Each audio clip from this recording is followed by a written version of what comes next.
ચાલો આજ ઘરે બળતણ ખૂટી ગયા છે તેથી બળતણ કાપવા જાવ. પેલા કોને કાપવું? ચાલો લીમડાને કાપવું. ઉભા મને ન કાપો. કેમ? હું ખૂબ ઉપયોગી વૃક્ષ છું. શું છે તમારો ઉપયોગ? મારા પાંદડાના ધુમાડો કરવાથી મચ્છર ભાગી જાય છે અને વાતાવરણ રોગમુક્ત બને છે. બસ તમારો એક જ ઉપયોગ છે? મારા ફળમાંથી વિવિધ ઔષધિ બનાવવામાં આવે છે. લીમડો આપણને ખૂબ ઉપયોગી છે તેથી કાપવો. તો ચાલો હવે આંબાને કાપવું. ઉભા મને ન કાપો. કેમ?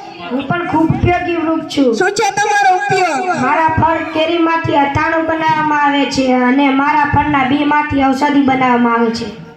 ઓહો, આપણે આંબો પણ ખૂબ ઉપયોગી વૃક્ષ છે જેથી આપણે આંબાને જોઈએ નહીં. તો ચાલો હવે વડને કાપવું. ઉભા રહો મને પણ ન કાપો. કેમ? હું પણ ખૂબ ઉપયોગી વૃક્ષ છું. શું છે તમારો ઉપયોગ? મને પવિત્ર મારી સ્ત્રીઓ મારી પૂજા કરે છે અને અહીંથી પસાર થતા લોકોને હું છાંયો આપું છું. ઓહો, આપણે વડ પણ ખૂબ ઉપયોગી તેથી વડને કાપવો જોઈએ નહીં. આસોપાલવને કાપવું.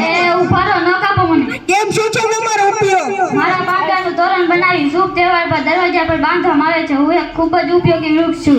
ઓહો, આપણે આસોપાલવ પણ ખૂબ ઉપયોગી વૃક્ષ છે તેથી આસોપાલવને પણ કાપવું જોઈએ ને.